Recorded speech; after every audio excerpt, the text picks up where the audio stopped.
नमस्कार, मैं डॉक्टर कैलाश मीणा स्वागत करता हूं आप सबका आपके अपने चैनल में। आज मैं बात करूंगा नेशनल चिल्ड्रन साइंस कांग्रेस 2021 के बारे में। How to do a project, किस तरीके से एक प्रोजेक्ट को बनाएं। इससे पहले मैं प्रोजेक्ट के कंपोनेंट्स के बारे में बात कर चुका हूं, उसका एक वीडियो बना चुका हूं, उसका लिंक मैं डिस्क्रिप्शन में दे दूँगा। और दूसरा वीडियो मैं बना चुका हूँ प्रेजेंटेशन और इवेल्युएशन को लेकर के, कि आप अपने प्रोजेक्ट को बनाने के बाद में जब प्रेजेंट करते हैं तो किन बातों का ध्यान रखना चाहिए और उसका इवेल्युएशन किस तरीके से होता है, ताकि जब आप अपने प्रोजेक्ट को बनाना शुरू करें तो उन सभी चीज़ों का आप ध्यान रख पाएँ। आज का जो वीडियो है वो आपको हेल्प करेगा आपके प्रोजेक्ट को बनाने में, कि आप किस तरीके से प्रोजेक्ट को बनाएं, कैसे शुरुआत करें। तो चलिए शुरू करते हैं वीडियो को। नेशनल चिल्ड्रन साइंस कांग्रेस या NCSC या फिर simply CSC children science Congress क्या चीज़ है? तो department of science and technology DST, इस डिपार्टमेंट की तरफ से ये ऑर्गेनाइज होता है और इसमें चिल्ड्रन साइंटिस्ट को प्रमोट किया जाता है। हमने जितना भी साइंटिफिक रिसर्च के बारे में सुना है, जो भी साइंटिस्ट के बारे में हम सुनते हैं कि किस तरीके से इन्वेंशन होती हैं, डिस्कवरीज़ होती हैं, तो वो सिर्फ हमने सुना है कि इस ईयर में ये डिस्कवरी हुई, जैसे कि ग्रेविटी की डिस्कवरी हुई, या फिर माइक्रोस्कोप का इन्वेंशन हुआ, एंटीबायोटिक्स की डिस्कवरी हुई। ये जो भी चीज़ें हम पढ़ते हैं कि इस ईयर में ये डिस्कवरी हुई इस साइंटिस्ट के द्वारा, तो वो एक्चुअली इसी प्रोसेस से गुजर करके होती है, जैसा कि हम अपना NCSC का साइंटिफिक प्रोजेक्ट बनाते हैं। जब भी कोई साइंटिस्ट किसी चीज़ को ऑब्ज़र्व करते हैं तो वो प्रॉपर रिकॉर्ड मेंटेन करते हैं और उसको ऑथेंटिक पब्लिकेशन में जो साइंस के लिए स्पेसिफिकली बना हुआ होता है उसमें पब्लिश करते हैं। तब जा कर के उनका रिसर्च या उनकी जो खोज होती है वो रिकॉग्नाइज होता है, और तब जा कर के हम जान पाते हैं कि 80s में डार्विन ने क्या दिया, या फिर मेंडल ने 1960s में 60s में कौन से रूल दिए, या अर्ली 90s में किस तरीके से फिर से शुरुआत रीडिस्कवरी हुई मेंडल के लॉज़ की। तो ये सब चीज़ें प्रॉपर्ली मेंटेन की जाती हैं और फिर पब्लिश की जाती हैं। वही सब सिखाने के लिए कि 6 से लेकर के 12 तक के जो बच्चे स्कूल चिल्ड्रन हैं। और मैं एक बात और इसमें बता देता हूँ आपको कि हाँ, हम स्कूल के बच्चे इसमें पार्टिसिपेट करते हैं, ट्रू, लेकिन ये ज़रूरी नहीं है कि स्कूल गोइंग बच्चे उसमें हों। नॉन स्कूल गोइंग बच्चे हैं जो उस एज क्राइटेरिया में आते हैं, 10 साल से 17 साल की जो एज है, उस एज क्राइटेरिया में जो बच्चे आते हैं वो सभी उसमें पार्टिसिपेट कर सकते हैं, चाहे वो स्कूल में नहीं पढ़ते हों। तो वो चाहे तो अपनी तरफ से भी वेबसाइट पे जाकर के रजिस्ट्रेशन करके इसमें पार्टिसिपेट कर सकते हैं। तो इसका मेन एम क्या रहा? NCSC's main aim is an ideal and innovative program for children to inspire, empower and expand both their mind and world. तो इस प्रोग्राम से क्या होगा कि जैसे ही बच्चे सीखेंगे उनका इंटरेस्ट डेवलप होगा, तो और अगर वो इस फील्ड में कुछ करना चाहेंगे तो वो आगे कर पाएंगे। जो चीज़ें हम PhD, MPhil, डिसर्टेशन इस लेवल पे जाकर के जब सीखते हैं, जब कोई इंसान 25 से 30 साल की उम्र में जो चीज़ सीखता है, वही अगर बच्चे को शुरुआत से सिखा दी जाएंगी तो अगर उसका इंटरेस्ट होगा तो वो ऑब्जर्वेशन कर पाएगा और रिसर्च में आगे बढ़ पाएगा, अगर उसको बढ़ना होगा तो, और वो डिसीजन ले पाएगा। अर्ली एज में पता लग जाएगा कि रिसर्च किस तरीके से की जाती है। अब बात करते हैं कि इसमें कौन कौन पार्टिसिपेट कर सकता है। मैंने पहले भी बताया था 10 से 17 साल की जो एज के बच्चे होते हैं, 10 to 17 ईयर्स, जो स्कूल की बात करो तो जनरली वो क्लास 6 से लेकर के 12 तक के बच्चे होते हैं, वो इसमें पार्टिसिपेट कर सकते हैं। और इसमें किसी भी बैकग्राउंड के बच्चे पार्टिसिपेट कर सकते हैं। 10 to 14 ईयर्स के होते हैं जो बच्चे, वो लोअर एज ग्रुप में आते हैं, और 14 से लेकर के, या 14 से जो ज़्यादा बड़े होते हैं, 14 प्लस से लेकर के 17 ईयर्स के जो बच्चे होते हैं वो अपर एज ग्रुप में आते हैं। ऐसा इसलिए किया गया है कि निश्चित रूप से 11-12 के जो बच्चे होंगे वो 6 या 7th क्लास के बच्चों से बेहतरीन प्रोजेक्ट बना करके लेकर के आ सकते हैं। तो उनके लेवल को ध्यान में रखते हुए उनके प्रोजेक्ट को उस तरीके से इवेल्यूएट किया जाता है। एक ग्रुप का प्रोजेक्ट अलग तरीके से इवेल्यूएट किया जाता है, दूसरे ग्रुप का प्रोजेक्ट अलग तरीके से इवेल्यूएट किया जाता है। और आज की डेट में नेशनल चिल्ड्रन साइंस कांग्रेस में एक ग्रुप में सिर्फ 2 ही बच्चे होते हैं। पहले के समय में इसमें 5 बच्चे हुआ करते थे, तो एक ग्रुप प्रोजेक्ट होता था एक। आज भी ग्रुप प्रोजेक्ट है, बट ग्रुप में केवल 2 ही बच्चे होते हैं आज की डेट में। तो ये 2 बच्चों में से, या मैं बोलूँगा पूरे ग्रुप में से, अगर हायर एज का एक भी बच्चा हुआ तो सीधा अपर एज में चला जाएगा। तो बेटर है कि आप एज का जरूर ध्यान रखें जब भी आप ग्रुप बनाएं, या तो आप अपर एज का ग्रुप बनाएं या फिर लोअर एज का ग्रुप बनाएं। NCSE is not necessarily a school based program, ये भी मैं आपको क्लियर कर चुका हूँ। नॉन स्कूल गोइंग बच्चे जो हैं वो भी इसमें पार्टिसिपेट कर सकते हैं। और खैर, तो ये जनरल इन्फॉर्मेशन है। हम आज बात करेंगे प्रोजेक्ट कैसे बनाएं इसके बारे में। तो सबसे पहली बात है कि हम प्रोजेक्ट किस एरिया में बनाएं, in which area one should do the research oblique project. तो किस एरिया में प्रोजेक्ट बनाएं, साइंटिफिक प्रोजेक्ट बना तो सकते हैं, पर किस एरिया में, किस टॉपिक को चूज़ करें।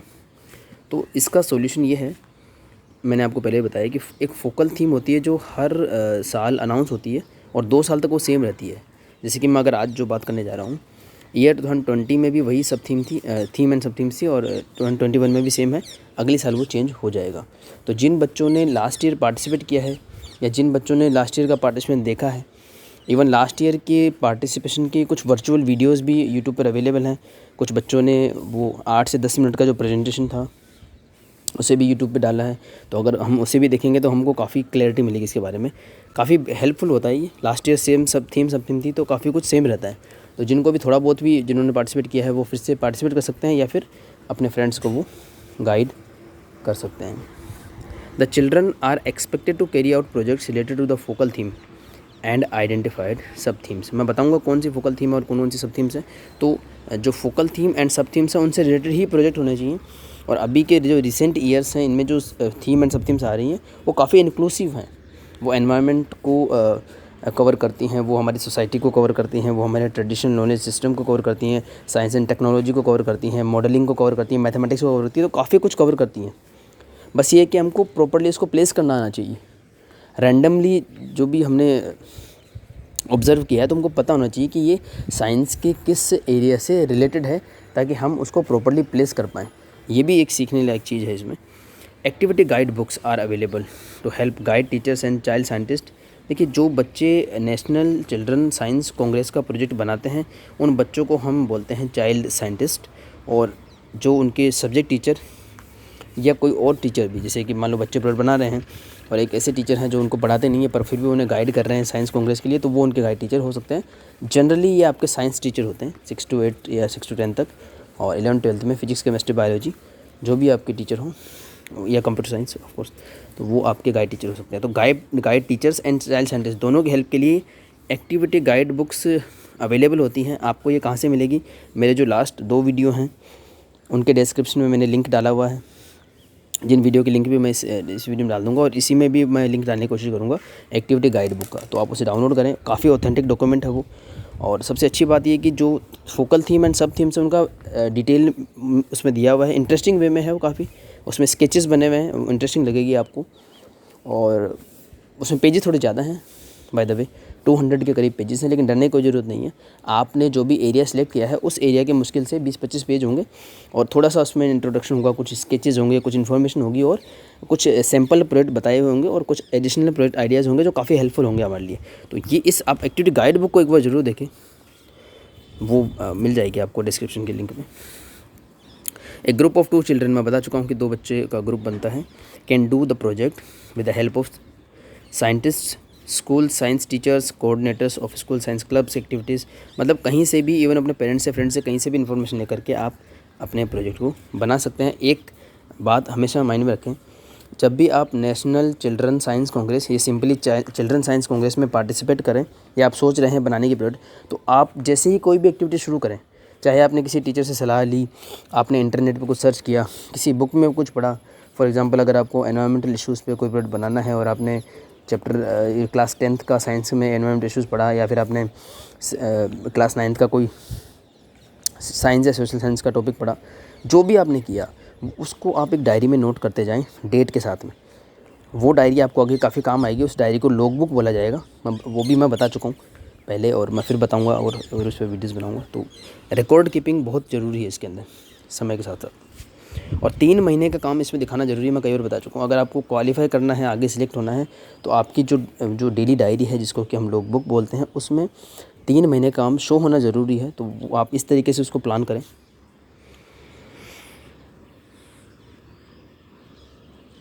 आइए बात करते हैं इस साल की, या मैं बोलूँगा 20 से लेकर 21 की, लास्ट ईयर की, इस ईयर की जो फोकल थीम है वो है science for sustainable living.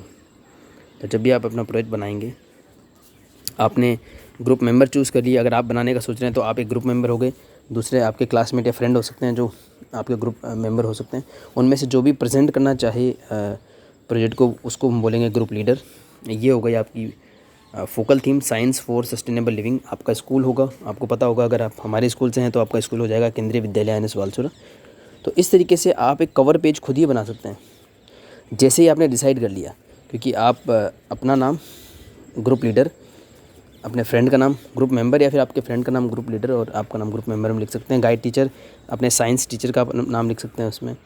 Focal theme आप लिख सकते हैं, इतना कुछ आप लिख सकते हैं। तो आप एक काफ़ी अच्छा कवर पेज तैयार कर सकते हैं। और टाइटल ऑफ द प्रोजेक्ट अगर आप सोच पाए हैं तो वो बेस्ट है, वो अगर आप ऐड कर सके तो आप काफ़ी चीज़ें बना पाएंगे। खैर, तो अब ये तो क्लियर हो गया कि हमें साइंस फॉर सस्टेनेबल लिविंग से रिलेटेड प्रोजेक्ट बनाने हैं।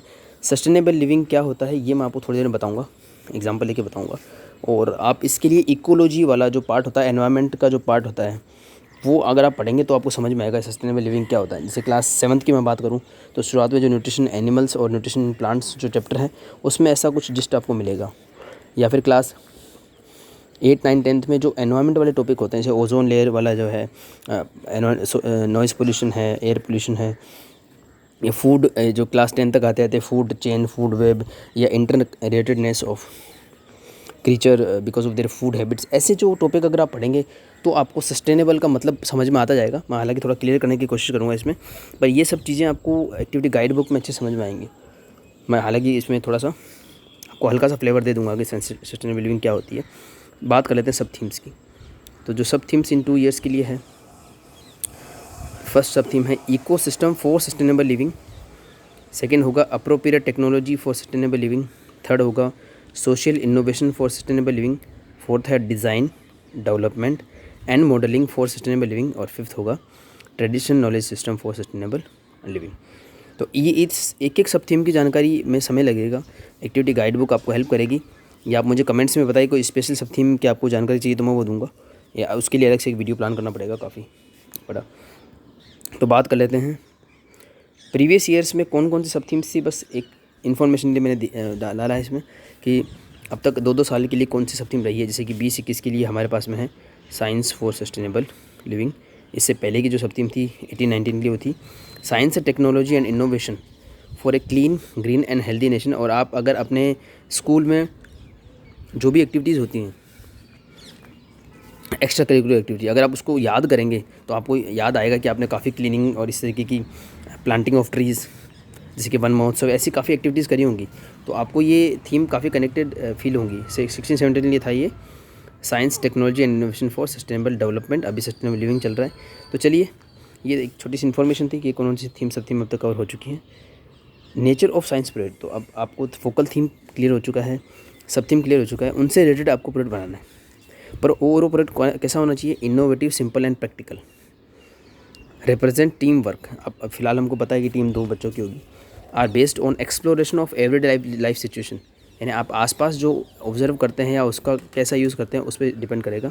Involve field based data collection, have a definite outputs arrive through scientific methodology काफ़ी इंपॉर्टेंट है। Are related directly to community work and local community, have a definite follow up plan and action. तो बहुत ही simple होंगे। Even day to day life में आपने जो भी एक्स्ट्रा करिकुलर एक्टिविटीज़ करी होंगी, जैसे कि आपने देखा होगा जब भी होली का फेस्टिवल आता है तो जो हमारे सोसाइटी में बॉयज़ होते हैं या कुछ ग्रुप होते हैं वो कुछ कलेक्ट करते हैं पैसे और उससे होली का दहन के लिए अरेंजमेंट करते हैं। या दशहरा आता है तो रावण दहन के लिए वो अरेंजमेंट करते हैं। अलग अलग तरीके के हम छोटे छोटे इवेंट देखे होंगे। कहीं पे कोई सोसाइटी का कोई फंक्शन होता है तो अरेंजमेंट किस तरीके से किया जाता है, अगर आप ध्यान देंगे उस पर, तो किस तरीके से प्लानिंग की जाती है, वो कैसे फंड रेज करते हैं, उसको मैनेज कैसे करते हैं, कितना एक्सपेंड करते हैं, कहाँ से क्या अरेंज करते हैं, ये सब स्किल्स होती हैं, ऑब्जर्वेशन स्किल्स होती है, मैनेजमेंट की स्किल्स होती हैं। तो इसी तरीके से साइंस प्रोजेक्ट में आपको अपने आसपास सराउंडिंग में ऑब्जर्व करना है, अपना टॉपिक ढूंढना है और उससे रिलेटेड कुछ आपको रिसर्च करनी होती है। खैर, मैं आपको एग्जांपल देके बताऊंगा तो ही आपको क्लियर हो पाएगा।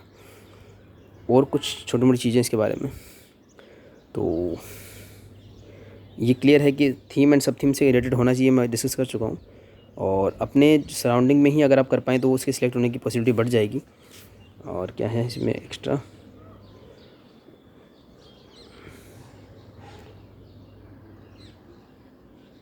Explore, think, serve and wonder, इस तरीके का टॉपिक होना चाहिए जिसमें आपको ये सब करने का मौका मिले। Observation, making measurements, comparison and contrast, classification, estimation, prediction, interpretation, critical thinking, creative thinking, drawing, conclusion, cooperative skill, मतलब ये सब स्किल डेवलप होते हैं साइंस का प्रोजेक्ट बनाने पे या कांग्रेस, चिल्ड्रन साइंस कांग्रेस का प्रोजेक्ट बनाने पे। तो ये आप ऐसा टॉपिक चूज़ करो जिसमें आपको ये सब इन्वॉल्व हो सके, तब जाके उसकी सिलेक्शन की पॉसिबिलिटी बढ़ जाएगी। और इसका एक जस्ट सिंपल सा है मेजरमेंट, मतलब आप चीज़ों को मेज़र कर पाएँ। आप कोई भी टॉपिक चूज़ करते हैं उसके बारे में कुछ भी बोले जा रहे हैं कि प्लास्टिक पॉल्यूशन बुरा है या इसको कैसे सॉल्व किया जा सकता है, लोग कचरा फेंक रहे हैं, इसको मैनेज कैसे किया जाता है। हमने 50 लोगों से बात करी, उन्होंने इसके बारे में ये व्यूज़ बताए, उन्होंने उनमें से कुछ लोगों ने हमें काफ़ी हेल्पफुल टेक्निक बताई। तो ऐसे बोलने से कुछ भी नहीं होगा, उसका कोई रिलेवेंस नहीं होगा जब तक कि आप उसको पेपर पे लिख करके नहीं लाएं। जो भी आप कर रहे हैं पेपर पे अगर आपने लिखा कि हमने अपने 20 नेबर से बात करी या फिर हमने अपने 15 रिलेटिव से बात करी या फिर रैंडमली हमने लोगों से पूछा, कोरोना की जो SOPs है उसको फॉलो करते हुए हमने ऐसा किया, सिग्नेचर्स लिए या उसके एड्रेस लिए, उनके नाम पर्टिकुलर हों, मतलब जब तक आप डॉक्यूमेंट में नहीं लाएंगे तो उन बातों का मतलब नहीं होगा। तो जैसा भी आप प्रोडक्ट बनाएं, कुछ भी आप करें, चाहे वो सर्वे बेस्ड हो, एक्सपेरिमेंट बेस्ड हो, रिसर्च बेस्ड हो, कुछ भी हो, उसमें आप मेज़रमेंट की पॉसिबिलिटी ढूंढ करके निकालें कैसे भी करके, कि आप उसको मेज़र कैसे कर सकते हैं और उसको लिख कैसे सकते हैं, और आप लिखे हुए मेज़र्ड को आप प्रेजेंट कैसे कर सकते हैं ग्राफ में या जो अलग अलग प्रेजेंटेशन से। ऐसा अगर आप कर पाएंगे तो ही आपका एक साइंस कांग्रेस का ऑथेंटिक प्रोजेक्ट बन जा पाएगा। अब देखिए, जब आप प्रोजेक्ट करते हैं साइंस कांग्रेस का, तो उसमें आपके पास एक लॉग बुक होती है, जो मैं आपको बता चुका हूँ, आपकी डेली डायरी होती है, मैं पुराने वीडियोज़ में भी काफ़ी बता चुका हूँ उसके बारे में। प्लस आपको एक प्रोजेक्ट रिपोर्ट लिखनी होती है, जैसे सबसे पहला मेरा वीडियो था how to write a project report, तो उसमें मैंने ये पॉइंट्स कवर किए थे। 17 आपको पॉइंट्स यहाँ दिख रहे होंगे, बहुत इंपॉर्टेंट है। ये 17 पॉइंट्स आपकी प्रोजेक्ट रिपोर्ट में कवर होने चाहिए। ये काफ़ी इंपॉर्टेंट है, इसलिए मैं फिर से बता देता हूँ आपको कि आपको अगर कुछ भी समझ नहीं आता है कि आप प्रोजेक्ट बनाना शुरू कहाँ से करें, कुछ समझ नहीं आया या आधा अधूरा समझ में आया, बेस्ट वे क्या होगा, आप ऐसे 17 A4 साइज़ के पेजेस ले लीजिए। A4 साइज़ पेज कौन से होते हैं, जो फ़ोटो कॉपी के लिए यूज़ होते हैं, वो पेज होते हैं। तो आप 17 पेजेस पे पहले ऐसे लिख करके रख लीजिए। एक के ऊपर लिख लीजिए कवर पेज, एक के पे लिख लीजिए फॉर्म, अगर फॉर्म A लिखने की जरूरत नहीं पड़ेगी, ये आपको स्कूल से मिल जाएगा। तो एक पे आप लिख लीजिए एब्स्ट्रैक्ट, कंटेंट, ऐसा करके लिख लीजिए। तो आपके पास यदि कुछ भी नहीं होगा रिपोर्ट के नाम पर, तो ये 17 पेजेस ज़रूर होंगे जिस पर ये चीज़ें लिखी होंगी, और एक एक करके ये चीज़ें आपको क्लियर होती जाएंगी। आप चाहे तो मेरा वीडियो भी रिकमेंड कर सकते हैं, या फिर मैं फिर से सिर्फ इन 17 कंपोनेंट्स पे फिर से एक डिटेल वीडियो लेकर के आऊँगा, तो और क्लियर मैं करने की कोशिश करूँगा एग्जांपल लेकर के। फिलहाल इनको डिस्कस नहीं किया जाएगा, ये मैं ऑलरेडी डिस्कस कर चुका हूँ। आप सिर्फ इनको नोट कर लीजिए कि कौन से हैं, ये आपके प्रोजेक्ट की रिपोर्ट में होने चाहिए। आगे चलते हैं। इवेल्यूएशन, इसकी भी बात हो चुकी है, मैं प्रेजेंटेशन एंड इवेल्यूएशन का भी वीडियो बना चुका हूँ कि ये सब चीज़ें उसमें देखी जाती हैं। आप उसको भी डिटेल में देख सकते हैं कि क्या क्या इसमें इंक्लूड होना चाहिए। आप सारा पॉइंट देखोगे तो धीरे धीरे आपको समझ में आता जाएगा कि प्रोजेक्ट कैसा बनेगा। तो सीधे मुद्दे की बात पे आते हैं हम। एक सब थीम का एग्जांपल ले लिया जाए, तो अभी जो थीम्स हमने और सब थीम डिस्कस करी थी, साइंस फॉर सस्टेनेबल लिविंग ये थीम है, फोकल थीम, और इसी सब थीम्स हैं। एक सब थीम मैं ले लेता हूँ, appropriate technology for sustainable living, ये सब थीम 2 है। ऐसे ही अगर आप मुझे बता दीजिएगा कमेंट में, अगर आपको किसी भी कौन सा सब थीम पे आप प्रोजेक्ट बनाना चाहते हैं, तो मैं उसके ऊपर फिर से ऐसा एक वीडियो लेकर के आ जाऊँगा, या फिर प्रोजेक्ट रिपोर्ट के बारे में और क्लैरिटी चाहिए तो मैं और उसका एक वीडियो लेकर के आ जाऊँगा।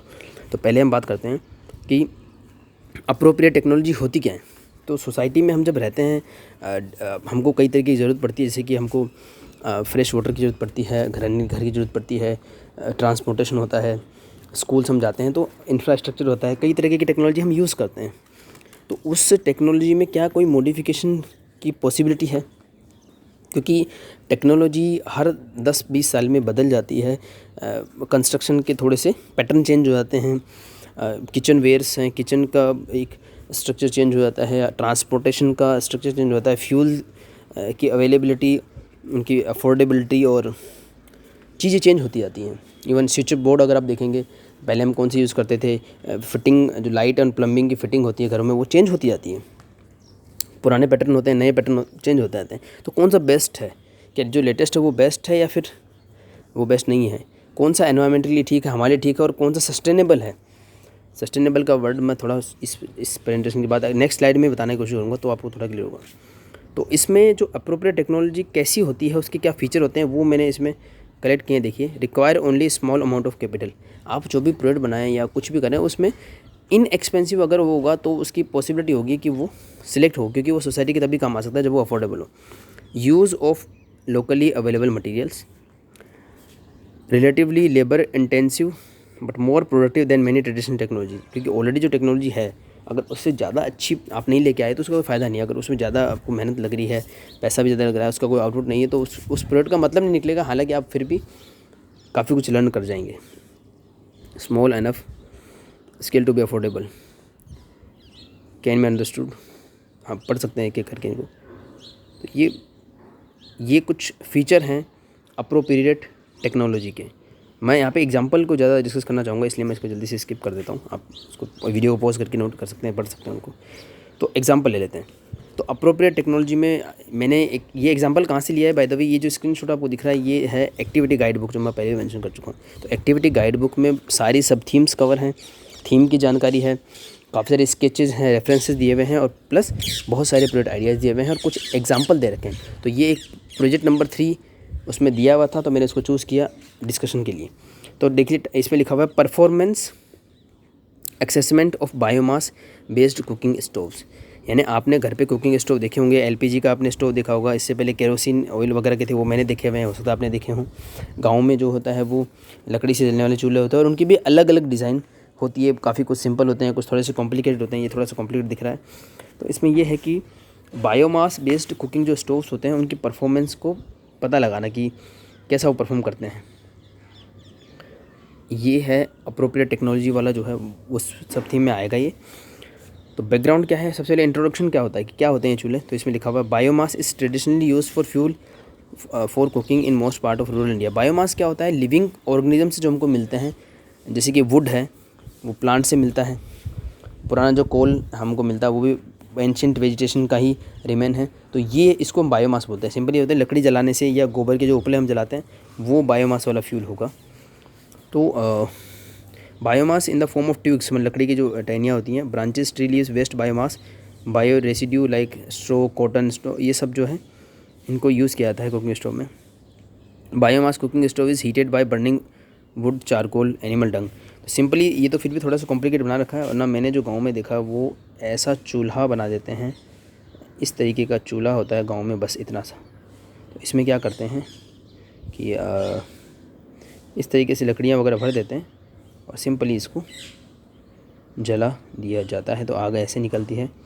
अब आग निकलने के बाद में यहाँ पर मान लो तवा रख दिया तो उससे रोटी बना ली जाती है, कोई अगर कढ़ाई से रख दी तो उसमें सब्ज़ी बना ली जाती है, पूड़े तल ली जाती है। इस तरीके का चूल्हा मैंने देखा, ये फिर भी काफ़ी अच्छा लग रहा है दूसरे जो एक बुक में दिया है। पर इस जो मैंने जो चूल्हा बताया, जो मैंने गांव में देखा, उसमें होता क्या है कि जितना फ्यूल हम जलाते हैं उसमें से काफ़ी कुछ वेस्ट हो जाता है हीट के फॉर्म में, तो पूरा हमको उसका एफिशिएंसी नहीं मिल पाती। इसलिए इसमें थोड़ा सा देखिए डिज़ाइन कैसा दिया हुआ है कि लकड़ी किस तरीके से यूज़ करनी है, और कैसे इसमें से 2 होल करके एक ही भी बार में जलाने से 2 चीज़ें, इसमें शायद हाई टेम्परेचर होगा, इसमें थोड़ा सा लो टेम्परेचर होगा, यूज़ किया जा सकती है। और धुएँ का निकलने के लिए भी कुछ व्यवस्था इसमें है।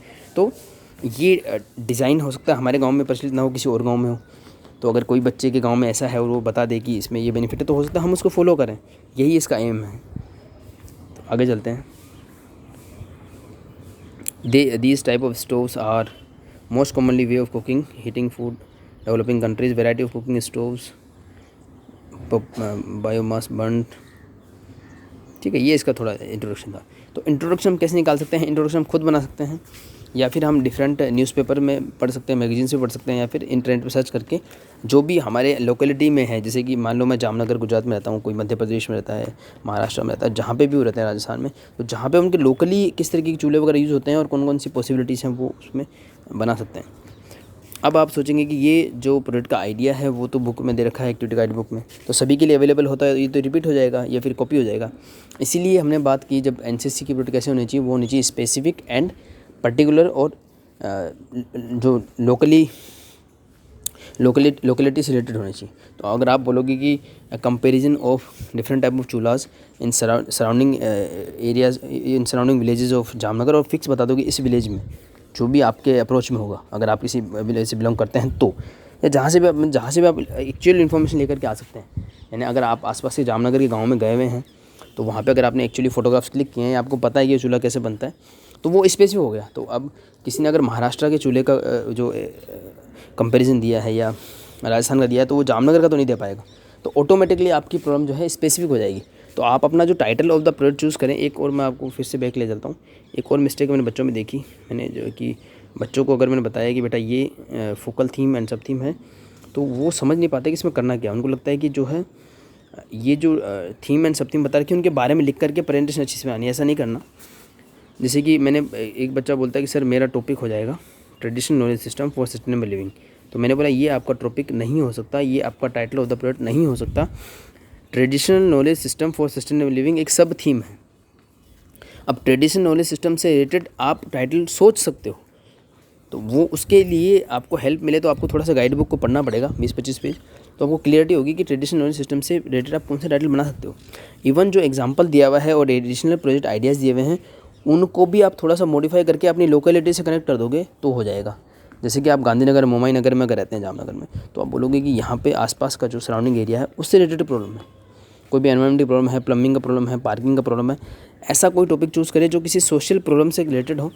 जैसे कि जो चूल्हा है, कुकिंग स्टोव है, अब इनमें 2-3 चीज़ें होती हैं। एक तो अवेलेबिलिटी ऑफ फ्यूल, कहाँ से फ्यूल लेके आया जाए।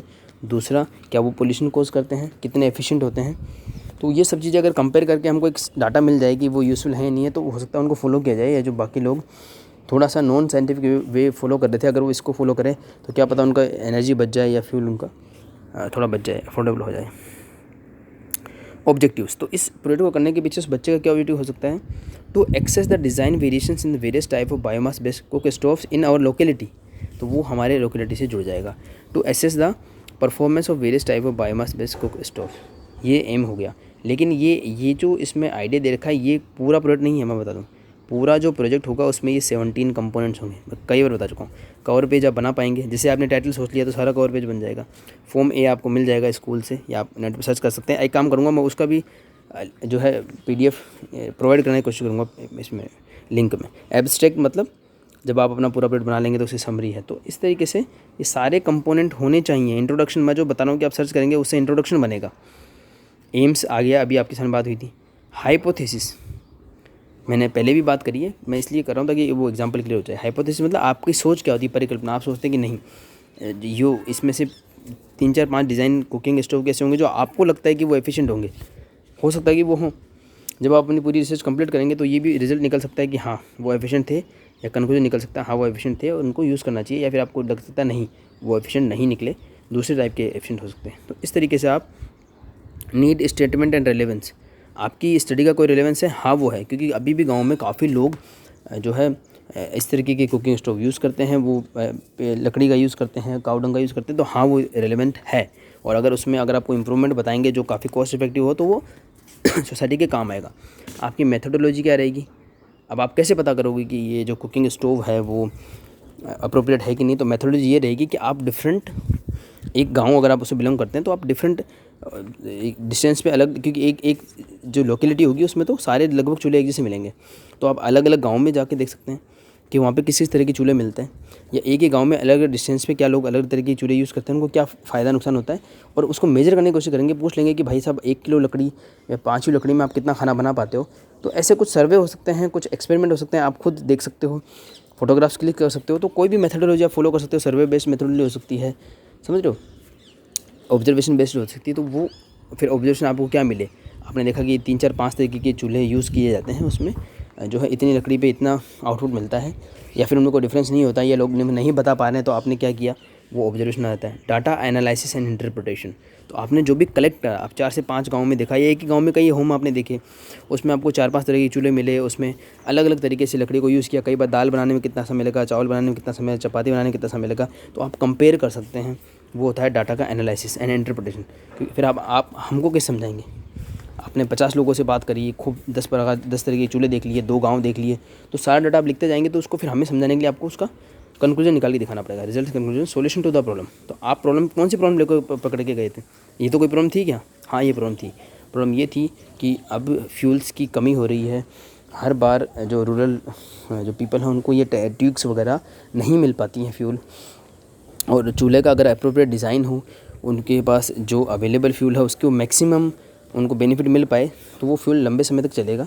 या आप उनको कोई और तरीका बता पाएँ कि किस तरीके से इसको सस्टेनेबल वे में किया जाए। सस्टेनेबल एक चीज़ छूटती है, मैं सोच रहा हूँ उसको इंक्लूड कर ही लूँ वीडियो में।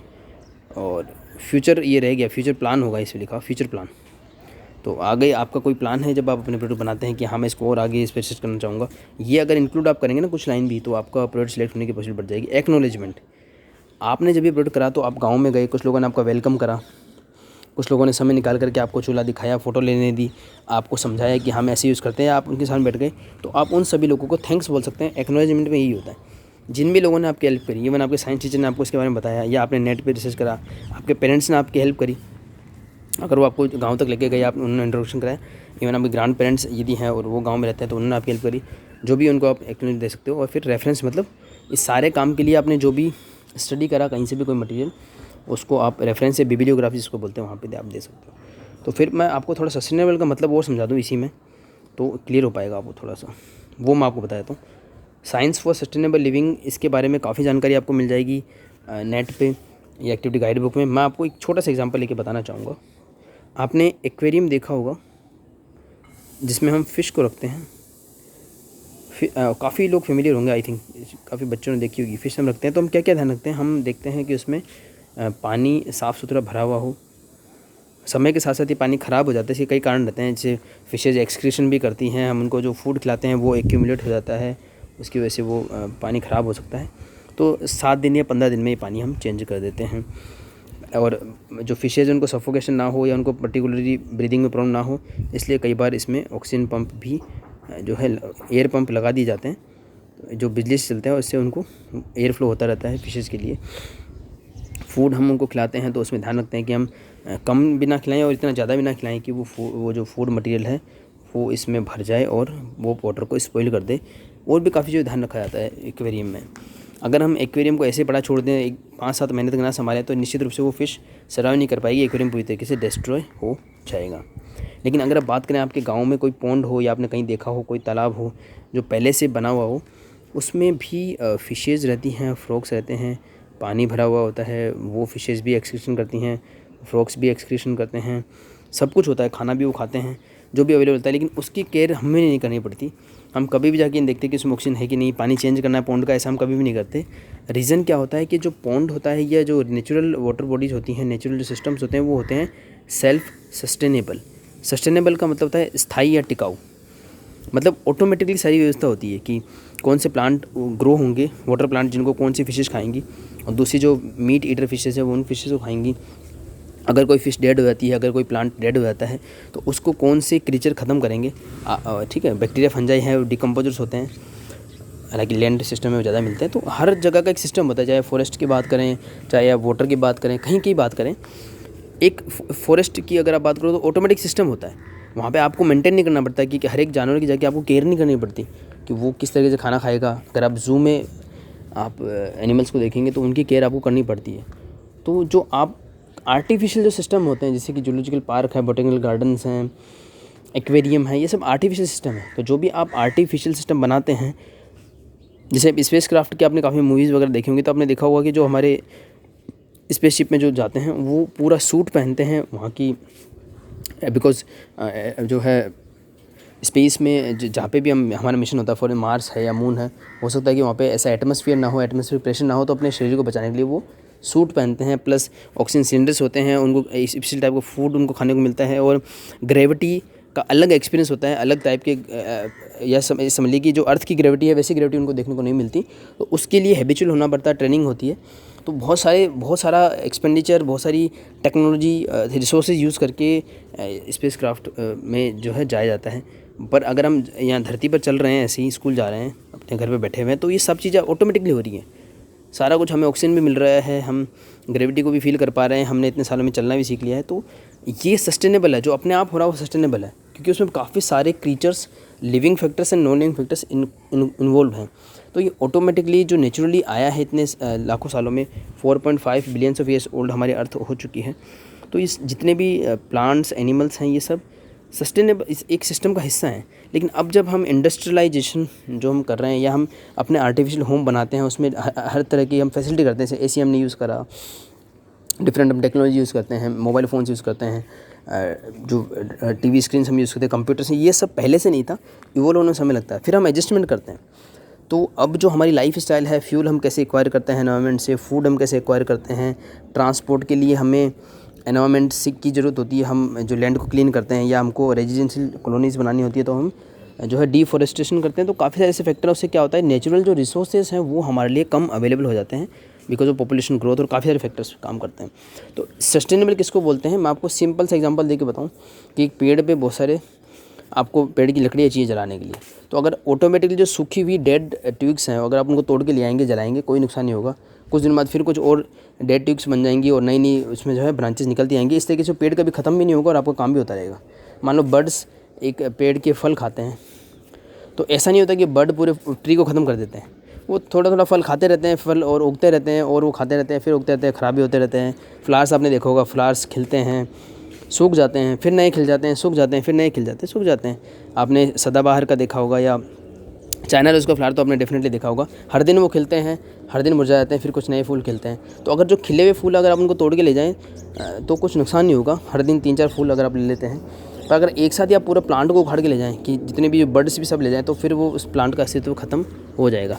तो सस्टेनेबल का मतलब क्या हुआ, जितना ज़रूरत है उतना आप लें, और उस रिसोर्स को, चाहे वो एयर हो, सोयल हो, हमारे प्लांट्स हो, एनिमल्स हों, बर्ड्स हों, या जो इनविजिबल, जो हमको पता नहीं है कि कौन से क्रीचर हमारी हेल्प करते हैं, वो जितने भी रिसोर्स हैं, चाहे वो लिविंग हो, नॉन लिविंग हो, उनको ग्रो करने का भी मौका मिले और आप उनको यूज़ भी करते रहें, तो वो हमेशा चलेगा। जैसे कि आप एक और एग्जांपल दूंगा, वो काफ़ी फ़नी होगा। जैसे कि मान लो लायन है, ये मान लो कि एक इंसान है, यहाँ पे एक लायन है, लायन पूरा खा जाता है इस इंसान को, तो ये इंसान ख़त्म हो जाएगा। अभी इसको खाने के बाद में अगले दिन, या अगर इस पूरी धरती पर एक ही इंसान होगा, तो ये लायन को खाना सिर्फ एक ही दिन मिलेगा, उसके बाद ये लायन बाद में इसको कोई भी नहीं खाना मिलेगा और ये भूखा मर जाएगा। अगर ऐसा, ये कि हाइपोथेटिकल सिचुएशन, ऐसी सिचुएशन होती नहीं। और यहाँ पे एक मॉस्किटो है, ये भी अपना न्यूट्रिशन मान लो इसे लेना चाहता है, मान लो कि इसको ब्लड पीना है, तो वो इंसान का ब्लड पिएगा, आज भी पिएगा, कल भी पिएगा, लेकिन मर नहीं जाएगा इंसान। बात समझ रहे हैं आप? वो रोज़ इंसान खाना खा के ज़िंदा रहेगा और रोज़ वो आकर के इसका ब्लड पी सकता है। तो इनमें से ज़्यादा समझदार हुआ ये मच्छर, मॉस्किटो, जो कि इंसान को ख़त्म नहीं करता, यानी कि उसके लिए उसका फूड का रिसोर्स हमेशा अवेलेबल है। हालांकि एग्जांपल बिल्कुल परफेक्ट नहीं है, मॉस्किटो जो है पैरासाइट नहीं होते हैं, ब्लड पे सर्वाइव नहीं करते इतना ज़्यादा, पर आपको एक बिल्कुल जनरली अगर आप समझना चाहते हो, आपको समझ में आ जाएगी बात ये। तो वही आप समझ लो कि यहाँ पर अगर नेचुरल रिसोर्सेज हैं हमारे, उनको हम इस तरीके से यूज़ करें कि वो हमेशा चलते रहें, तो इस चीज़ को हम बोलेंगे सस्टेनेबल। एक बार में ख़त्म हो जाए तो सस्टेनेबल नहीं रहेंगे। सस्टेनेबल का मीनिंग आपको आई होप क्लियर हो गया होगा। आप एक्टिविटी गाइड को रेफ़र करें तो आपको और क्लियर हो जाएगा। तो अब इसी अपने एग्जांपल आगे बढ़ाएं, चूल्हे वाले को। तो ये ऑब्जेक्टिव हो सकते हैं। एक्सपेरिमेंटेशन क्या किया जा सकता है, हमने बात भी की थी, लाइए और इसको कंटिन्यू करते हैं। Identify the different types of cooking stoves in neighbourhood, mark A, B और सी। मैंने आपको बताया ना, अगर आप जामनगर के गाँव में हैं किसी में, तो आप अलग अलग तरीके की उनको आइडेंटिफाई करें। Identify the design variation in all of these stoves and identify the significant variation in the design. Consider at least 3 different types of fuels. Boil the 1 litre of water. इससे क्या, 1 लीटर से क्या होगा, आप अलग अलग चूल्हों में, अगर किसी ने मान लो दाल बनाई, किसी ने पनीर बनाया, किसी ने चपाती बनाई, तो बोलेगा हम तो इतनी चपाती बना लेते, तो आप कंपेयर कैसे करोगे? तो बेटर क्या रहेगा, सेम टाइप के चूल्हे में अगर आपको अलाउ होता है तो उनको 1-1 लीटर वाटर बॉईल करें। और देखिए इसमें, note the initial water temperature and time taken to raise temperature to 100 degree centigrade. उससे आपको पता लगेगा कि सेम टाइप का फ्यूल यूज़ करके कौन सा वाला चूल्हा एफिशिएंट है। अब इसके लिए अगर किसी ने आपको हेल्प करी तो आप उसको एक्नॉलेज कर सकते हो। अगर आपने ऐसा बॉईल वगैरह कराया तो उसका वीडियो बना सकते हो, फोटोग्राफ्स ले सकते हो। जितने ज़्यादा ऑथेंटिक आप बनाओगे, आपने मन से लिख दिया हमने किया, और एक आपने फोटोग्राफ्स लेकर के उसको प्रूफ करा, जो अगर प्रूफ कर पाओगे तो आपका प्रोजेक्ट जरूर से सिलेक्ट होगा। और इसकी नेसेसरी डिटेल्स आप अपनी लॉगबुक में लिखेंगे, फोटोग्राफ्स वगैरह आप अपनी रिपोर्ट में अटैच कर सकते हैं। Repeat the experiment latest 3 times. ये एक साइंटिफिक मेथड है पता करने का। Expected outcome, understanding the performance of each type of stove in different type of biomass fuels, understanding the scientific rationality. बात समझ में आई आपको? तो ये एक एग्जांपल मैंने बुक वाला ही डिस्कस करा है, एक्टिविटी गाइड बुक वाला तरीका मैंने आपको बताया। तो एक इतना सा जो इसमें 3 स्लाइड में कवर हो गया, ये प्रोडक्ट करने के लिए आपको 3 या 4 में कवर हो गया। इसके लिए आपको क्या करना पड़ेगा, सबसे पहले अपने लोग, अब आप अर्बन एरिया में रहते हैं, रूरल एरिया में आप कभी गए नहीं, आपका कोई कॉन्टैक्ट नहीं, आप किसी को जानते नहीं, क्या ये आप प्रोडक्ट बना पाएंगे? तो इसका आंसर होगा नहीं, आप इसको नहीं बना पाएंगे। तो हमेशा ये देखें कि अवेलेबिलिटी कौन सी है, क्या आप बना सकते हैं, उसके हिसाब से बनाएं। आप खुद गांव से बिलोंग करते हैं, आपके फ्रेंड गांव से बिलोंग करते हैं, आप वहाँ जा सकते हैं, मतलब वो भी देखना पड़ता है, आपकी एग्ज़ाम चल रही है, आप गाँव जा नहीं सकते, आप कैसे बनाओगे? तो ये सारा डिपेंड करता है कि सिचुएशन क्या चल रही है और आपको क्या चीज़ें अवेलेबल है। लोकली अवेलेबल जो चीज़ है, अगर आप अर्बन एरिया में रहते हैं तो आप आसपास का ऐसा टॉपिक ढूंढें जो आप अर्बन एरिया में कवर कर सकें। टॉपिक सिलेक्शन बहुत ही इंपॉर्टेंट चीज़ है, तो टाइटल ऑफ द प्रोडक्ट सोच करके सिलेक्ट करें। तो इस तरीके से आप चूल्हे को कंपेयर कर सकते हैं, किसी और टेक्निक को कंपेयर कर सकते हैं। एक और एग्जांपल सेम उसी सब थीम से मैं लेकर के बताता हूँ आपको, फिर अगर किसी और सब थीम पे आपको डिस्कशन चाहिए तो आप मुझे कमेंट्स में बता दीजिएगा, मैं उसको कवर करने की कोशिश करूँगा। Comparative study of thermal performance of traditional modern houses, ये इसलिए लगा कि मुझे रिलेटेबल लगे। ट्रेडिशनल हाउसेज भी आपको जामनगर में देखने को मिल जाएंगे, मॉडर्न हाउसेज भी देखने को मिल जाएंगे, अलग अलग जो कॉलोनीज़ होती है उनमें अलग अलग टाइप की आपको हाउसिंग मिल जाएगी। तो बैकग्राउंड इसका क्या है, traditional houses were inherently responsible to local climate. They were built as simple materials, sophisticated thinkings to make them comfortable while changing seasons. Modern construction, okay बता देता हूँ। देखिए अभी जो भी होम बनाते हैं, अब हर चीज़ ग्लोबली अवेलेबल हो गई है। अगर कोई मटेरियल है ना, जैसे कि पीओपी है या कोई वाटर प्रूफ मटेरियल है या फिर जो रोड्स जो लगते हैं कंस्ट्रक्शन में, कोई भी चीज़ है वो सब ग्लोबली अवेलेबल होती है। या मैं कहूँगा अगर गुजरात की भी हम बात करें तो वो अहमदाबाद में जो चीज़ मिलती है वो आपको जामनगर में मिल जाएगी, वही वडोदरा में मिल जाएगी, हर चीज़ हर जगह अवेलेबल है। तो हम बेस्ट चीज़ को यूज़ करने की कोशिश करते हैं, बेस्ट ग्लास यूज़ किया जाए घर में, बेस्ट मटेरियल यूज़ किया जाए।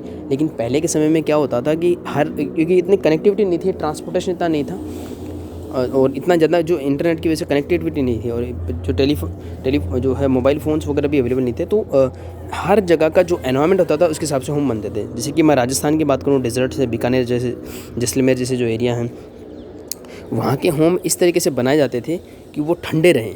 गर्मियों में गर्मी बहुत पड़ती है वहाँ पे, तो काफ़ी ऊंचाई रखी जाती थी ताकि वेंटिलेशन अच्छे से हो, लाइट किस तरीके से आएगी, ठंडा कैसे रहेगा। और जैसे मान लो कि बहुत कोई ठंडे इलाके हैं, वहाँ पे घर ऐसे बनाए जाएँ कि वो गर्म रहें।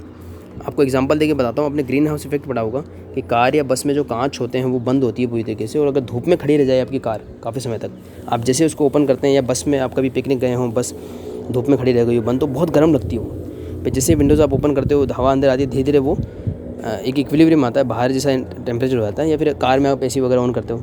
तो मेरे कहने का मतलब ये है कि ग्लास हाउस होगा पूरा, जहाँ पे ग्लास का ज़्यादा यूज़ होगा, स्लाइडिंग विंडोज़ होंगी, उसमें बड़े बड़े ग्लास लगे होंगे, तो ऐसा घर कहाँ पे काम आएगा, जहाँ पे बहुत ज़्यादा ठंडी पड़ती हो और आपको उस घर को गर्म रखना हो। अगर आपने राजस्थान में वैसा बनवा लिया या डेजर्ट में मान लो, तो वो जैसलमेर में बनवा लिया, तो वो काफ़ी ज़्यादा गर्म हो जाएगा घर, रहने के लायक नहीं रहेगा। फिर आपको उसमें एसी वगैरह इंस्टॉल करने पड़ेंगे।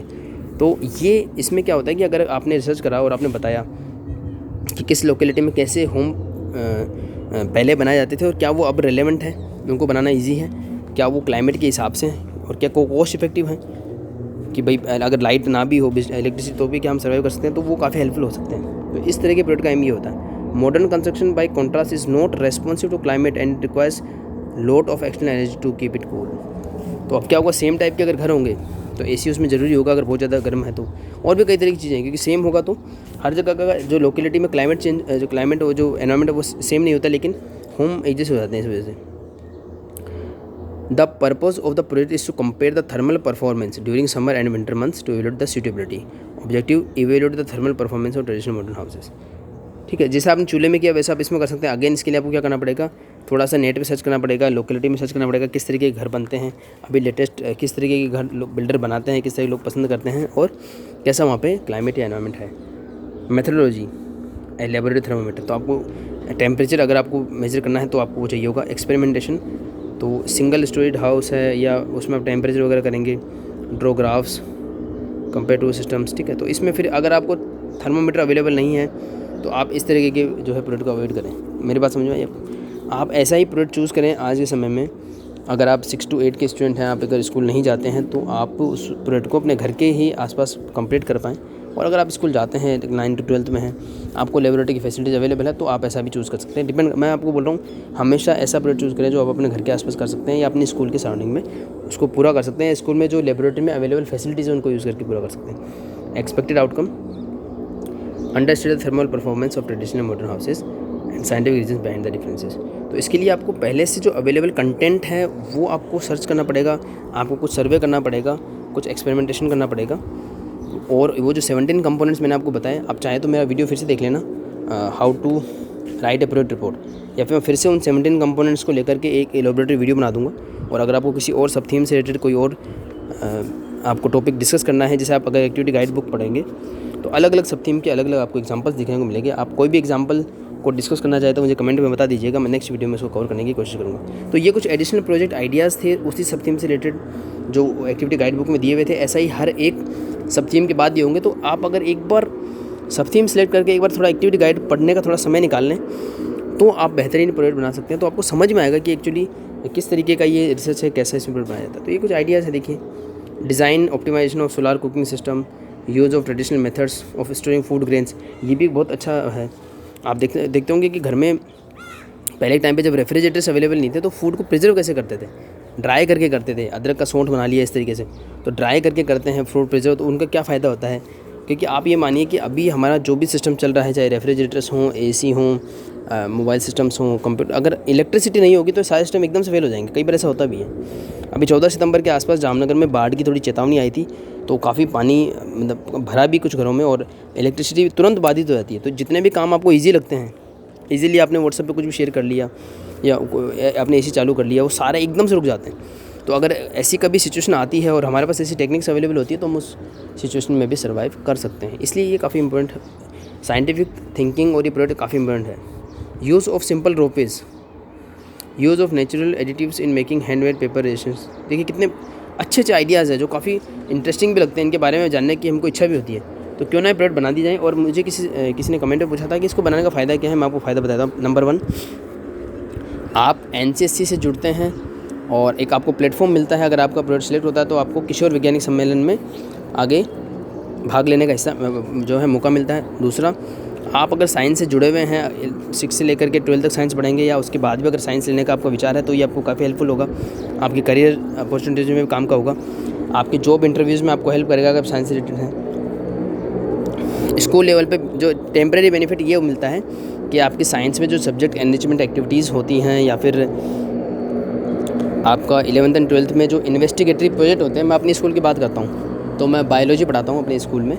तो वहाँ पर बायोलॉजी के इन्वेस्टिगेटरी प्रोजेक्ट्स होते हैं प्रैक्टिकल पर्पज़ के लिए, केमिस्ट्री, फिजिक्स, ये जो साइंस के सब्जेक्ट्स हैं इनके इन्वेस्टिगेटरी प्रोजेक्ट्स होते हैं। तो हम क्या करते हैं कि अगर जो बच्चा NCSC में पार्टिसिपेट करता है, क्योंकि ये इन्वेस्टिगेशन सबसे अच्छी तरीके की इन्वेस्टिगेशन है, एक प्रॉपर इन्वेस्टिगेशन है।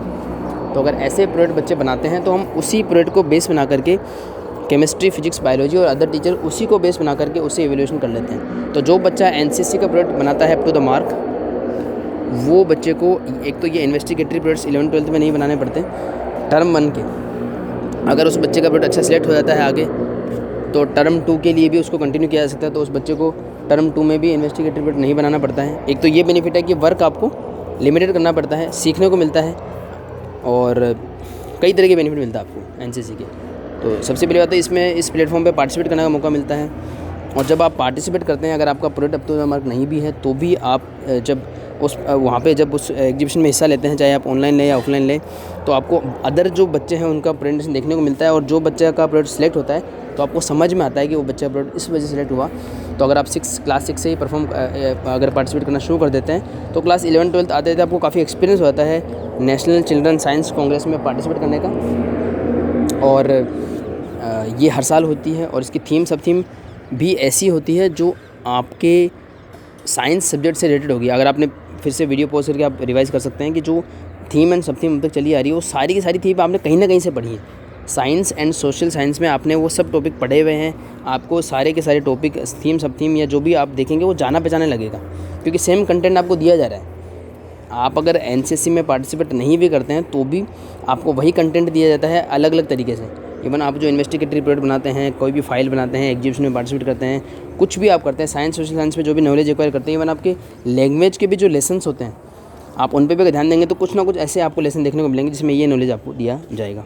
तो इसमें मल्टीपल बेनिफिट्स हैं, उनको सारा मेजर नहीं कर सकते कि क्या क्या बेनिफिट्स हैं, पर हाँ काफ़ी बेनिफिट्स हैं इसके। मस्ट है, आपको पार्टिसिपेट करना ही चाहिए। और मेरे स्कूल में तो मैंने कर ही रखा है, कंपलसरी है पार्टिसिपेट करना। और बाकी के जो फॉर्मेलिटीज़ हैं तो उन बच्चों को मार्क्स वगैरह सब मिल ही जाते हैं। तो ये टॉपिक आप एक एक करके रीड कर सकते हैं, बहुत ईजी है देखिए और इंटरेस्टिंग है। तो ये ऐसे टॉपिक आप चूज़ कर सकते हैं, लेकिन एक बात ध्यान रखना कि इनको अपने लोकेलिटी के हिसाब से आप बनाएं, स्पेसिफिक बनाएं, लोकेलिटी से अवेलेबल बनाएं, और ताकि वो रिपीट ना हो और आपका टाइटल जो है आपके एरिया से रिलेटेड हो। ये कुछ आइडियाज़ हैं। ऐसे ही हर थीम और सब थीम के बाद आइडियाज़ दिए हुए हैं। देखिए हार्वेस्टिंग वाटर है, वाटर लिफ्टिंग है, drinking water during flood manage. अभी थोड़े दिनों पहले यही हुआ था, जब फ्लड की सी बात हुई मेरे खुद ही दिमाग में आया था कि यार आरओ वाटर नीचे लगा हुआ है, तो मैं पानी कैसे मैनेज करूँगा, एकदम से पानी भर जाएगा तो लाइट वगैरह चली आएगी। तो ये कई चीज़ें दिमाग में आती है जब सिचुएशन आती है। अभी कोरोना की सिचुएशन 2 साल से चल रही है, तो काफ़ी चीज़ें बदली हैं।